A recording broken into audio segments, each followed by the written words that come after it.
NutraCast.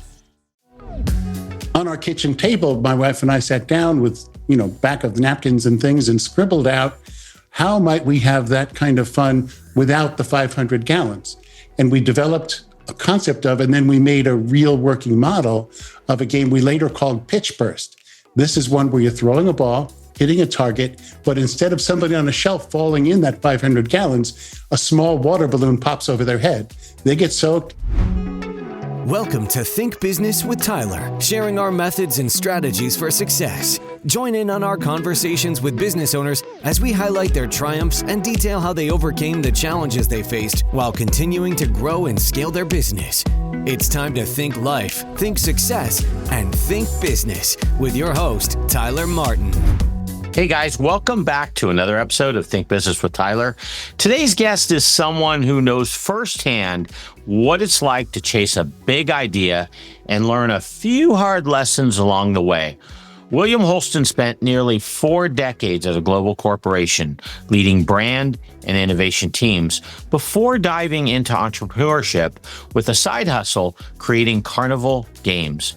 What started as a family project turned into a business that tested his creativity, his finances, and eventually his resilience. In this conversation, Bill gets candid about product failures, learning the hard way, and why understanding your blind spots can actually save your business. If you've ever had a great idea that didn't go as planned, or if you're trying to avoid that fate, this one's packed with insight. So let's jump in. Hey, Bill, welcome to the Think Business with Tyler podcast show. How you doing today? I'm doing great. Thanks for having me. Hey, thanks for being here, Bill. Before I get started and start peppering you with questions, I want to learn a little bit about you. I want to learn what you do professionally. And then I'd also love to learn a little personal anecdotal thing about you. Sure. I am retired now from a 38-year career at a big major multinational company where I began as a marketing brand manager and then ended my final 10, 15 years in the innovation space. And my role was to lead workshops to help global brand teams solve problems and come up with new product ideas. By the way, best job I ever had. In those 10 or 15 years in that space, I also established a side gig where my family and I, my wife and I, invented carnival games. And it became our nights and weekends and vacations type things where we would create and sell. And by the way, we suck at engineering, so other people made them for us. And we established a pretty decent size business over time. Didn't make a lot of money. That's because we made some mistakes that are in my book we'll talk about. And so just that always stayed as a side hustle. Is that correct? The dream was it would be self-sufficient and we could retire from the day job and keep going. But it didn't happen that way. Yeah. I'm always fascinated. And I'd say it's probably like about 50% when I hear these stories in terms of people that start their side hustle, all have the same dream. Hopefully it has legs and it takes off. And I think half the time it kind of struggles along and then you decide maybe it's not worth your time. And then the other half the time it kind of takes legs and grows something big. Yeah. On the side, now that I've retired from the big company, I joined the SCORE organization. I'm a small business mentor here in Delaware. And just about each week, I meet a new small entrepreneur business who's trying to get started or they just started and they want to improve. So the counseling there is about a good business plan. Is your marketing right? Do you know who your customers are? Your business model? How are you going to make money? It becomes transferable basics across lots of businesses. And my big company experience, my entrepreneurial side gig helps me more in that than the big company did. But I get the big picture, and I love to apply the tools I used. Big plug too for SCORE. I mean, they're just a great organization.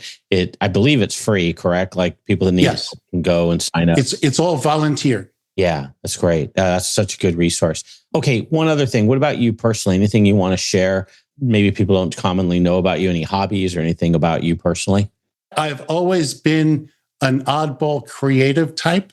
My job before my big corporate job, I was a copywriter in an ad agency. So I've, over the years, always dreamed of side businesses. Once in the late 70s, I was going to be developer and producer of funny phone machine answering messages, well, phone machine answering things don't exist anymore, but we were going to make up characters and have custom made ones people would pay me for that would make it up with funny voices and answers. Does cash flow have you down? Profit not where you think it should be? Maybe it's the long hours. Let's meet to see if I can help. I bridge driving the financial performance of your business to hit growth and success targets. Book a complimentary meeting at meetforgrowth.com to get started now. Once again, that's meetforgrowth.com. I look forward to talking with you. And thanks for listening to the show. We were going to make up characters and have custom made ones people would pay me for that would make it up with funny voices and answers. Yeah. So I love your transparency on your side hustle, really not taking off like you'd kind of dreamed it might. What do you attribute that to? Like when you reflect back on that, is it there just wasn't enough market for it? Was there, I mean, what's your take in terms of why it didn't turn into what you thought it hopefully would? The main issue was early mistakes we made. And I'll get into the details in a moment. It was we made bad material choices on products we were selling. We absolutely hit it well in the marketplace we were pursuing. There was high popularity, but when we succeeded and sold products, they would often break and there would be complaints. Should I get into some of the details of how I started? Yeah, go dive right in. I mean, I'd love it. So it sounds like there might have been some quality control there. Yeah, go right into it. Feel free. Don't feel, don't hold back. When was it? It was in just around 2000, 1999, something like that. I'm one of 6 kids in my family, and my sister's daughter was doing a Make-A-Wish carnival in Pennsylvania that summer. The date was set for late August, which was going to be a hot, sweaty day. So we decided, let's rent a dunk tank and we'll contribute so they can make money from Make-A-Wish. We did that, and 2 weeks before the event, I got a call from the rental store who told me, sorry, we can't rent that to you. There's a drought, as you know, in the Northeast, and we're not allowed to, Pennsylvania law won't allow us to rent something. You'll need 500 gallons to fill in order to play. Do you want something else? So we said, no, thanks. We'll make something up. On our kitchen table, my wife and I sat down with, back of napkins and things and scribbled out, how might we have that kind of fun without the 500 gallons? And we developed a concept of, and then we made a real working model of a game we later called Pitch Burst. This is one where you're throwing a ball, hitting a target, but instead of somebody on a shelf falling in that 500 gallons, a small water balloon pops over their head. They get soaked. It's very funny to watch, and everybody has a great time. We made up a rough prototype by going to Home Depot and getting plywood and 2x4s and to a sporting goods store and getting a basketball rim. We hooked it up so that the target was on a vertical board, and from the vertical board, a 2x4 came and held the basketball rim, and there was a diagonal pivot where you hit it with one side and a pin would come out and pop the water balloon on the other.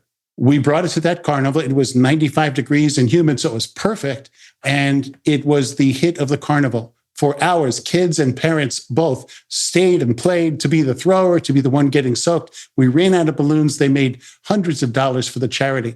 We felt it was a big success for the day.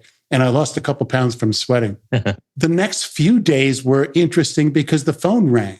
People found out who we were and called and said, can I get that? Can I use that for my party? Where can I buy one?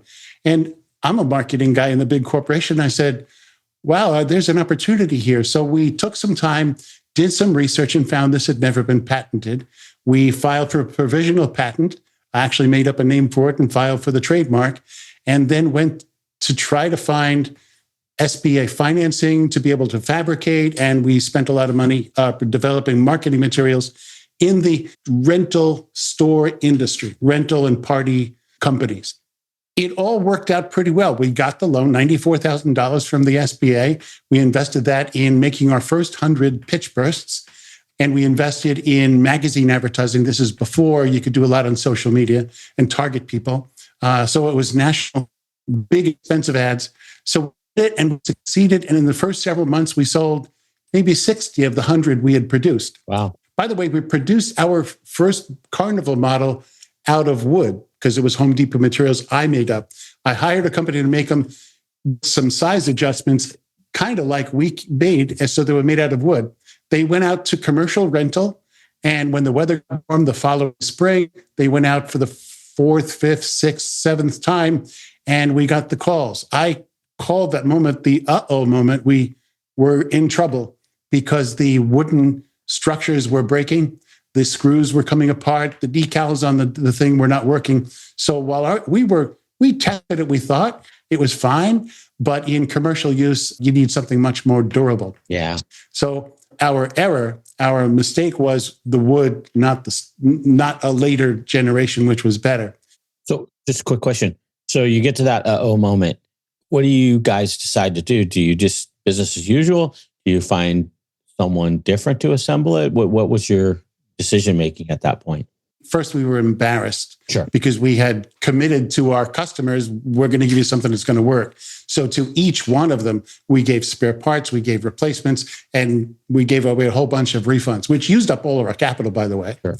We cried in our soup for a little while, then realized, that's a very popular design. Our execution of it really was the problem. How might we do it differently? So we networked, and I found a friend of a friend of a friend who was a industrial designer, and he redesigned it for us, made out of steel, welded steel, not going to break, not going to fall apart.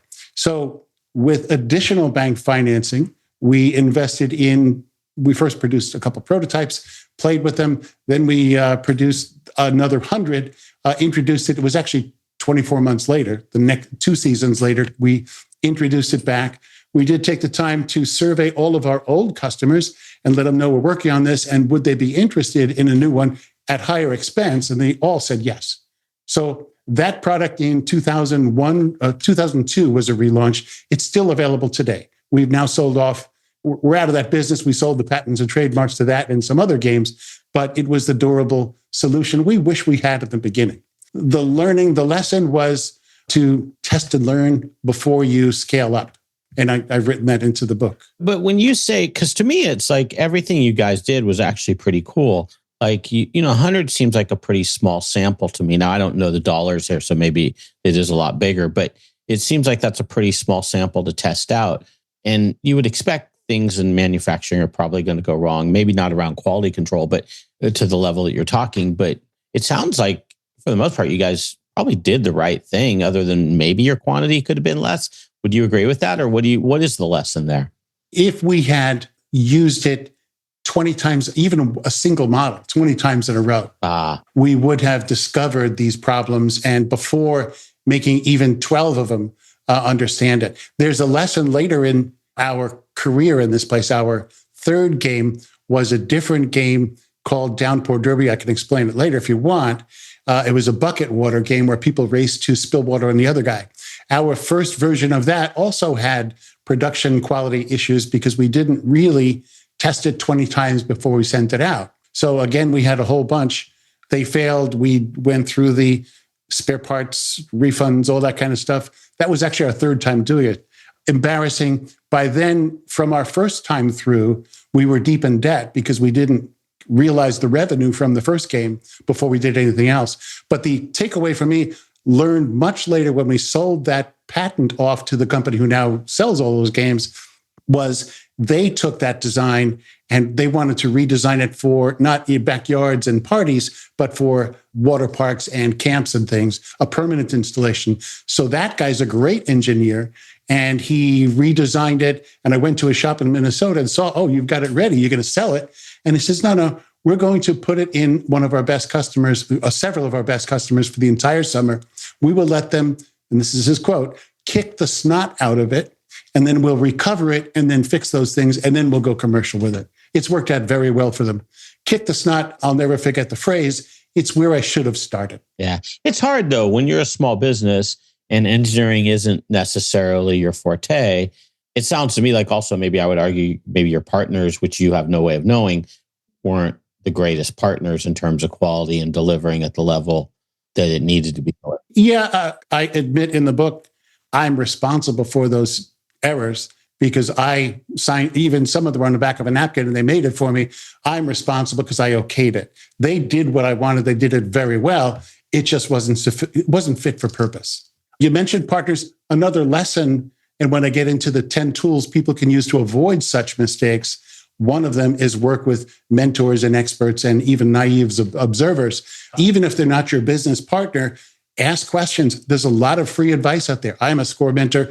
You could get it from me if we relate, but there's 10,000 score mentors across the country. Somebody has been down your road and can give you some advice, or at least listen to you and tell you what to watch out for. Right. I did not do those things. Now, this is a little bit of a hook, we'll call it, I guess.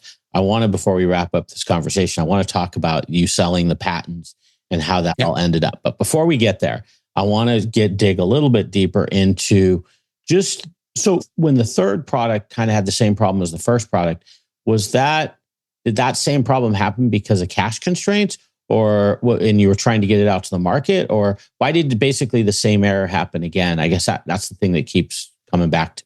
It's the same type of error with different materials. The first one was wood when it wasn't durable enough. This downpour derby game, was fluid dynamics in pumps. Our second and third games were based on pumps, one for air, one for water. And we used off-the-shelf pumps and designed structures around those. One was a bike pump in an air balloon popping game. The second was a water pump to pump water up. The air balloon pump, we used bike pumps, which are designed for you fill up a tire and then you put it away. So it's a 1 to 3 minute pumping, and then you put it away. We designed a game for continuous, aggressive pumping play side by side. You put 5 units of kids are racing, so they're being very aggressive with it. And in that case, we didn't realize the air dynamics, that when you are aggressively pumping something for hours on end, heat builds up inside and it can break down the O-ring that's in there. And the breakdown particles clog the pump. In the case of the water pump, we did different was the handles. Those pumps were designed for oil barrels to get a bucket, a gallon or two of something out of a large quantity.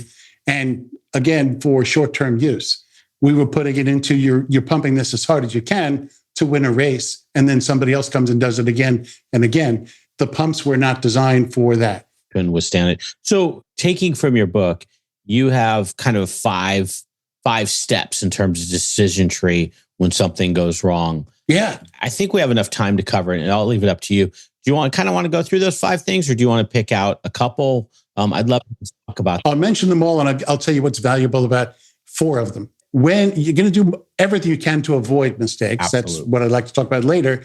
But if stuff does happen and your wooden thing breaks, you're faced with 5 choices. You can accept it and move on. You can fix it. You can pivot.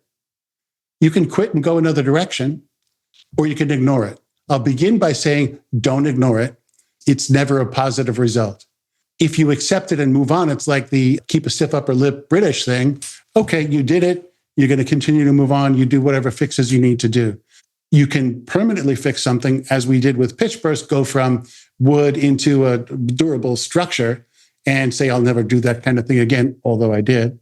You can pivot. You can realize the resources I have to put against this to fix it or repair it are not worth it. I'm going to go with the same resources a different direction. You can quit. And sometimes quitting is actually a very good idea, especially in the financial world, which I know is your strength. You can look at the present value of investing your time and resources trying to continue down that path, or how might you invest it totally differently in a different way, and quitting sometimes is the better answer.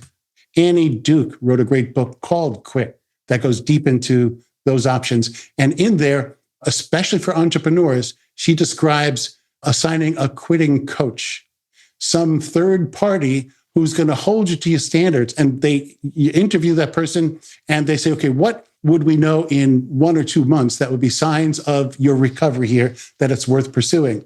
And you put down tangible, solid numbers of targets to hit. Then you meet again at that time. And if you haven't met them, it's an objective clue. It's time to quit and do something else. Just don't ignore the ignore option, because you get in trouble every time. I love that concept of a quitting coach. And I've heard of that before, because the problem is when you're doing something, you really you're very emotionally entwined with it. Like it's your dream. And there's really no way of knowing like we all have that, but we all hear that story of the person that was on the verge of quitting and then they turn around and build $1 billion company or whatever. And we always think that might become us, or we hope that might become us. But there has to be some line that you agree with yourself on. And whatever that line is, it's going to vary between people. But hey, if we're not here after 2 months, or hey, if we're not seeing this, that's it. And you have to define that. And I think a quitting coach probably would help you, or a mentor or anyone else would help you kind of think about that in a more logical way and less emotional way, hopefully. Yes, and I'll add to that. I've been living in this make dumb mistakes, world for some time now. And I've learned since I wrote the book that among the reasons entrepreneurs especially will ignore that type of advice or not look down the direction of what could go wrong is the inherent optimism of being an entrepreneur. You're doing something because you believe in it. And you might have selective vision and only see things that support your worldview, and you miss the big signals. On my downpour derby, we had been through some disasters before. We did make a prototype, and we took it it was in February in the winter. So we went to a hotel pool, hired 10 kids to play it aggressively all day long. And it was wonderful. We loved it. It reinforced my vision. This is a fun game. But during that test, one of the pumps had a minor problem, which as the optimistic entrepreneur, I wrote off as, well, that wouldn't happen every time. In fact, that was the Achilles heel of the whole thing. If I'd paid attention, I'd be $100,000 richer today, having not had to invest in the reinvestment. If you're a business owner feeling stuck in your business, overwhelmed, responsible for everything that happens, and working long hours, Tyler helps his clients develop processes, hire high-performing team members, and better understand their financial metrics and numbers to allow for a more predictable, less hands-on business. To schedule a free, no-pressure consultation, head to thinktyler.com and click the meeting button. Tyler would love to see if he can help you work on your business, not in your business. Schedule a consultation today at thinktyler.com. Think life, think success, think business. If I'd paid attention, I'd be $100,000 richer today, having not had to invest in the reinvestment. Yeah. It's tough. I mean, salespeople and marketing people, generally, I would say too, do tend to have a positive outlook on things, particularly salespeople more. They always think they're going to get the deal. And it's very hard to step back and go, hey, what's the side of it if it doesn't work out? And I guess that's where a mentor or a coach, if you're willing to listen to them, could also kind of slow you down a little bit. Yeah. Can I talk a bit about the tools in my book now? Please. That's the 10 tools, right? Yeah. I'm going to go there. Please do. Because this discussion leads me right there. The tools, there are 10 tools, how not to make dumb mistakes, how not to have moments in 4 buckets. One set of tools has you look at yourself introspectively to know what makes you tick and what are you missing. A second is about your customers, understanding their experience and their experience with products like yours. So if you're designing or launching something, you can avoid mistakes by just watching how they do things, or you find opportunities there too. A third is about your company and looking at your business plan, doing some imagination exercises on what could go wrong, like a pre-mortem, I'll explain. And then the fourth is looking to the world out there and learning lessons for you from other people's dumb mistakes. Warren Buffett said it's great to learn from mistakes. It's better to learn from other people's mistakes. Let me talk about one of those tools in each of those 4 buckets. Yeah. The first tool, and it's available, I'll talk about later as a freebie for your audience, is I call it look in the mirror. The freebie is called Why the F Did I Do That? But it's all about looking at yourself, and through this 10-minute do-it-yourself exercise, by the way, what you do in private, because you don't want to share these, you're admitting mistakes. You list all the dumb mistakes you made maybe in the last 12 months. Everybody's made them. In fact, I found 95% of entrepreneurs have made at least one, and a third of them have made 5 or more. So you list your mistakes, and then you compare that to a list of contributors or reasons why. Things like being stressed, being overtired, being distracted, being very emotional, being an optimist, or depending on false assumptions.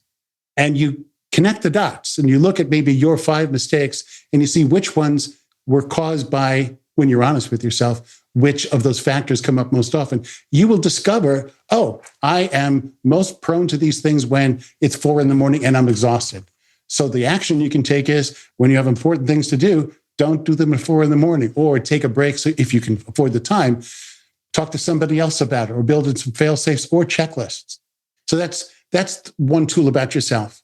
A second about customers. One tool is it's map out your customer's experience. So you look at their use of products in your product or services category, and you map out step by step by step. What do they do? Where are they making choices? And then how does that work?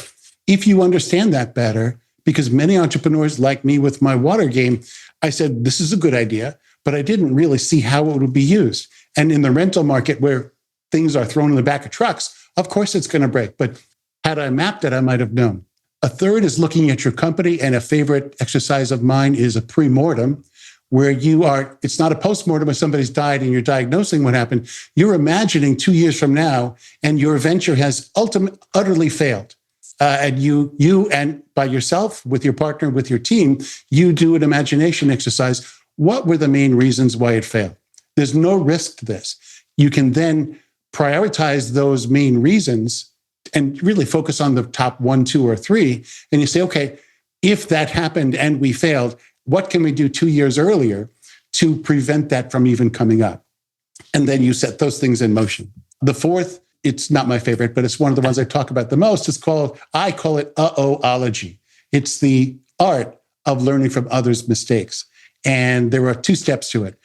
For any instance you read about or hear about, you observe and really understand what happened and why and who were the players, and then you think and apply to your own. One very strong example was a parachute instructor in Pennsylvania many years ago.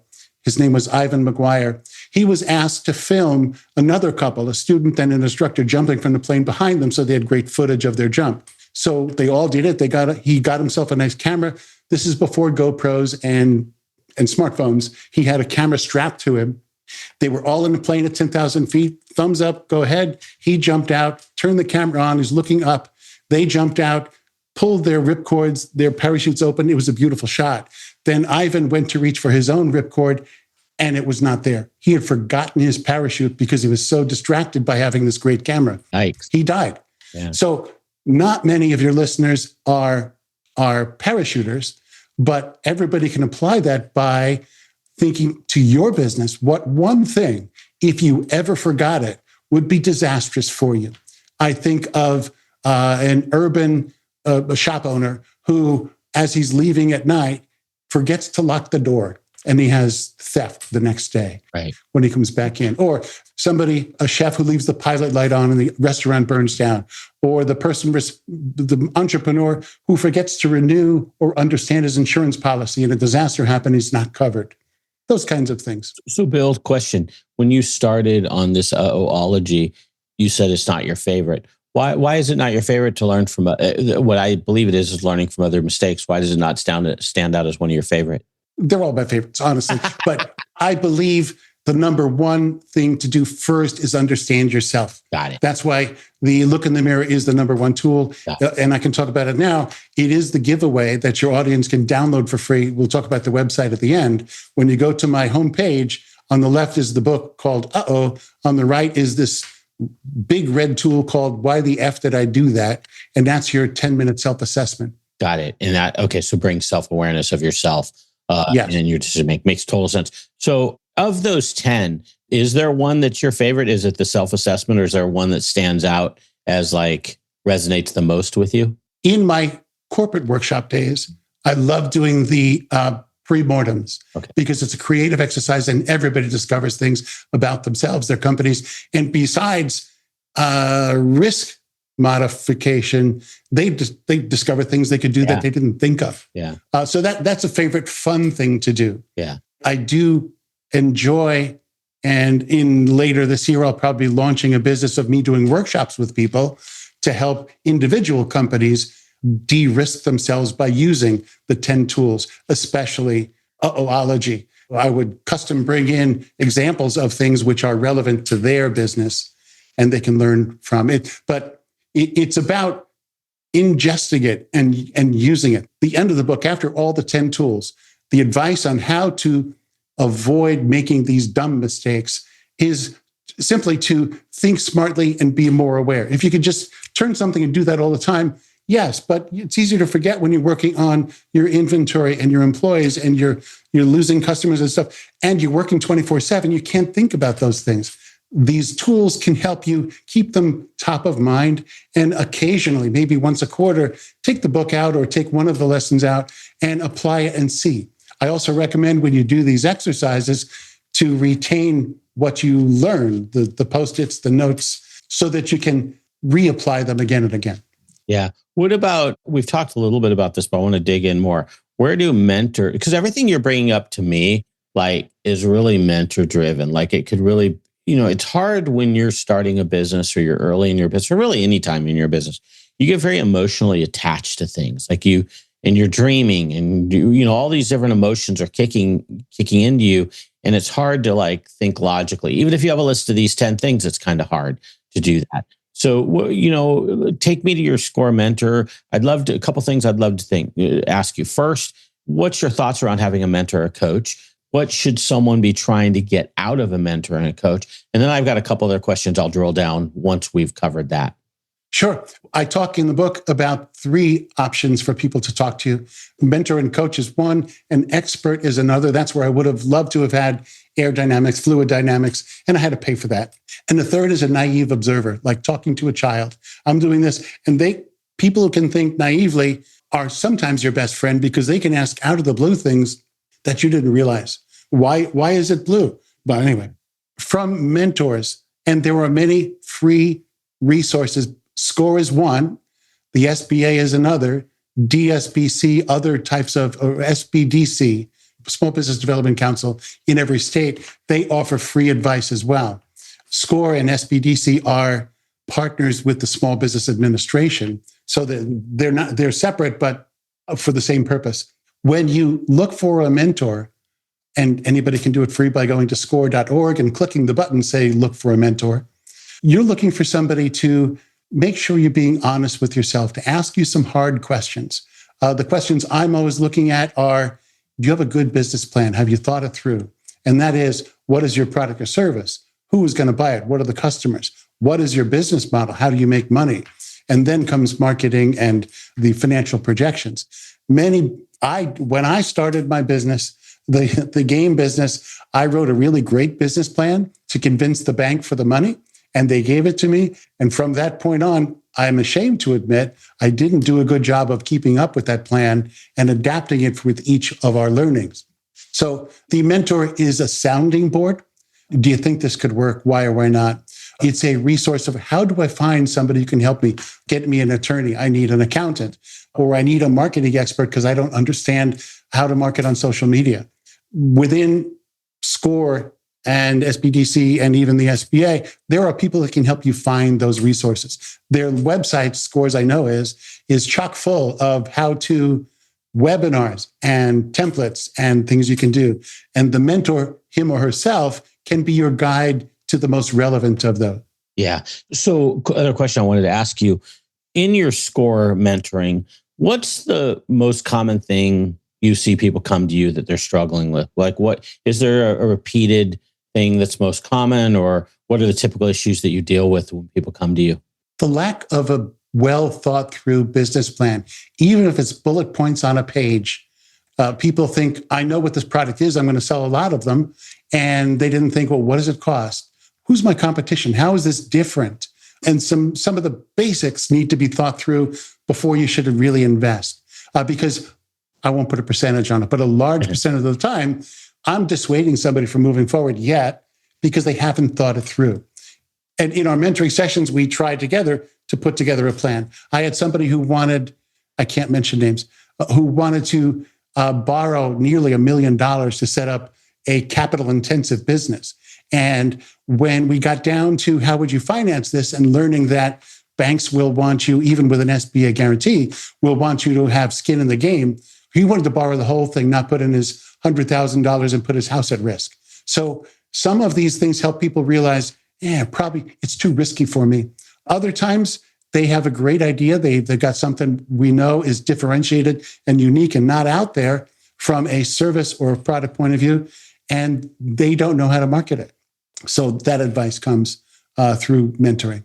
You ever have something like this happen to you? Many years ago, I had a guy come to my office and he wanted to start a business. He was going to buy a license to distribute Mexican beer in the US, and a very capital intensive business. He'd have to go out and buy trucks and be able to, a lot of money. And the guy had like $100,000 in his 401k.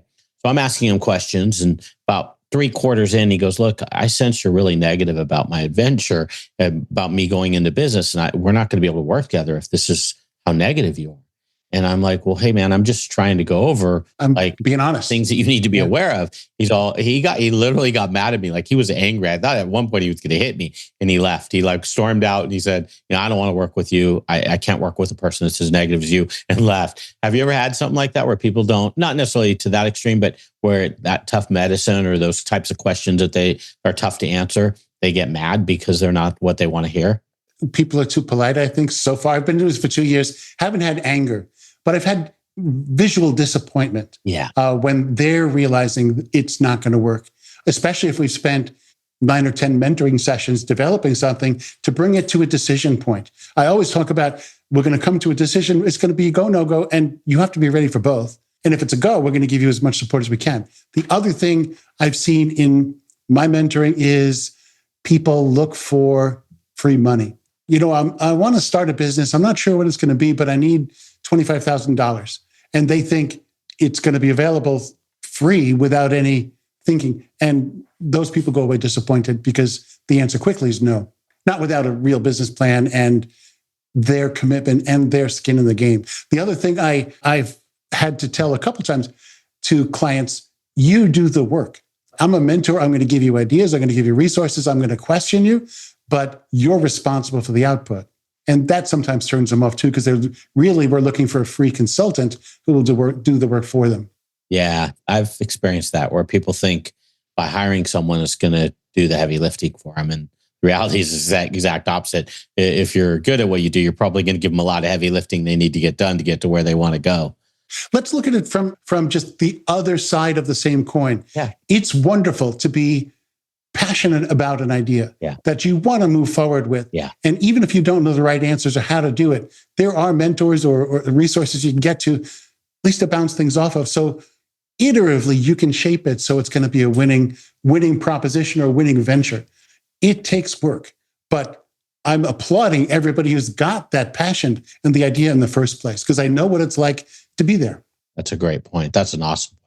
Hey, one thing before we wrap up, I wanted to go back to the patent sale. Mm-hmm. I'm curious if you're open to sharing this. Did selling that patent, did that make you whole? Did you end up being ahead of the game when all was said and done? Or how did the dust settle once you sold the patent or patents? I'll get to that in a moment. There's a backstory to that. Okay. Yeah, please. We went through, we began in 2000, and by 2009, we were impossibly in debt. I didn't see a way out unless we had a brilliant new $1 million game. And we continued to work on those things. And it was nights, weekends, 24/7. And there was a time when I was in my basement, on one side of my basement, working on the big game business. And my son, who's a teenager then, is on the other side of the basement playing his video games. He walks over to me and he says, "Dad, when you die, do I have to do all of this game business stuff?" Wow. The answer, it brought it home. No was the answer. But it was extremely stressful. And when we went to trade shows, my knees were always hurting. And I went to a doctor to say, what can we do? And they recommended knee replacement. So I was going to my pre-operative clearance meeting with my GP, and he was not there that day. A cardiology nurse or a cardiology expert was there and did my checkup instead. And they found an anomaly with my heart. And it led to open heart surgery 3 weeks later. Wow. It's a come to Jesus moment for me. Wow, this stress, I didn't realize it was really building that much. While recovering from, it's very successful. I'm fine today. That was a long time ago. Thank you. But it was a decision point. Can I continue along that game thing, or should we get out of it? And if we have to get out of it, how do we do that? So we had met at trade shows other companies that made water games. One of them is the most upstanding company I ever met, called Water Wars in Minnesota. They ultimately bought it. It began by a discussion with Tom and Tommy, the father and son team who ran it. We had this health event and we realized we have to get out. Would you have any interest in picking up this, buying it, licensing it, whatever?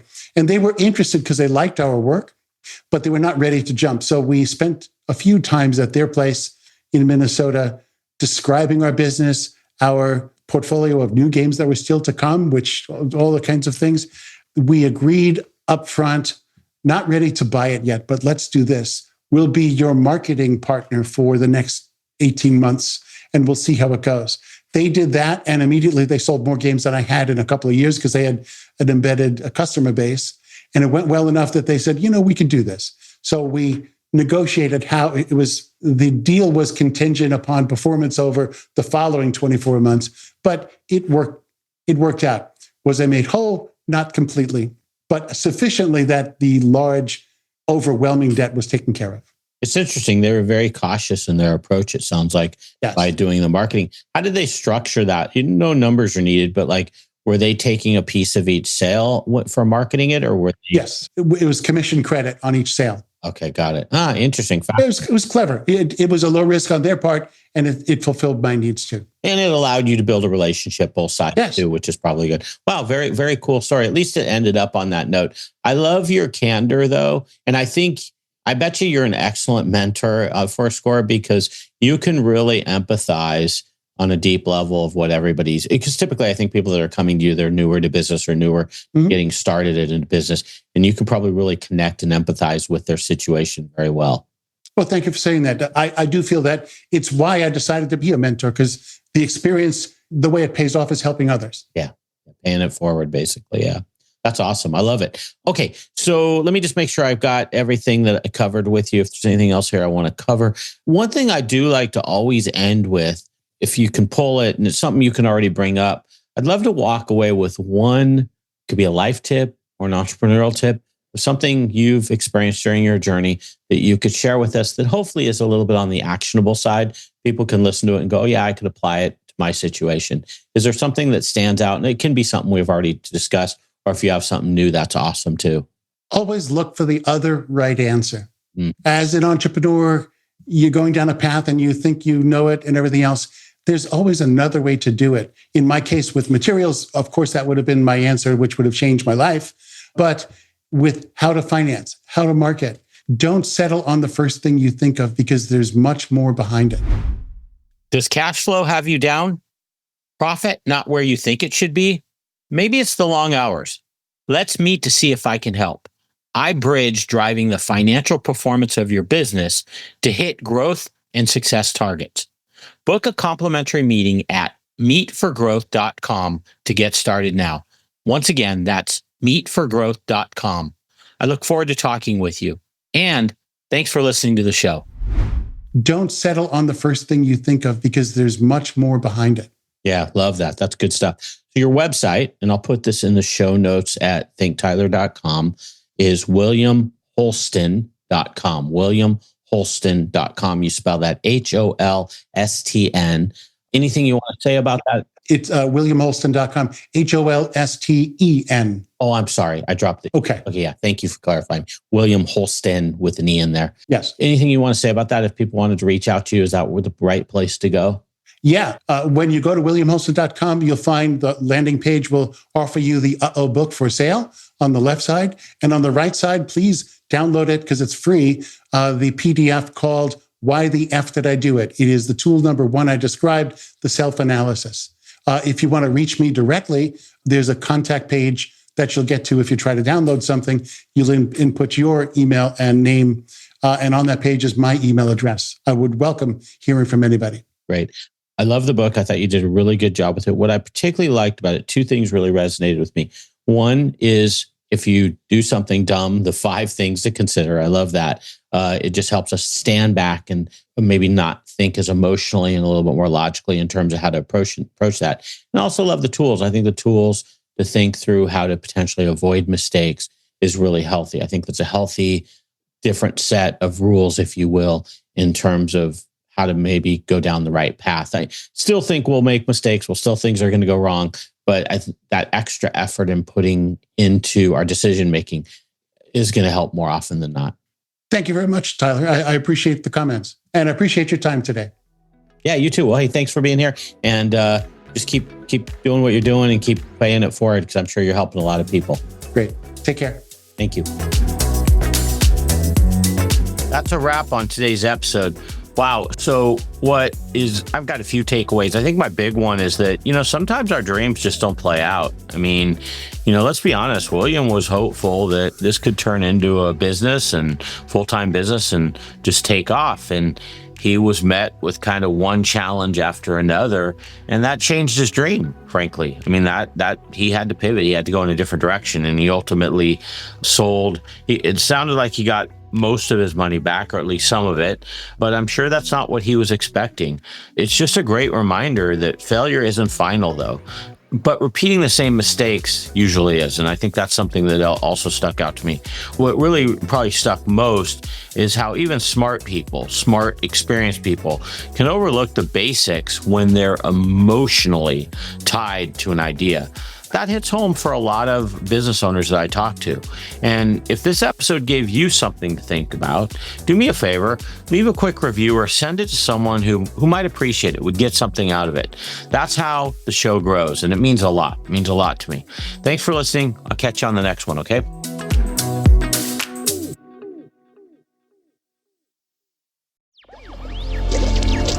Electricast.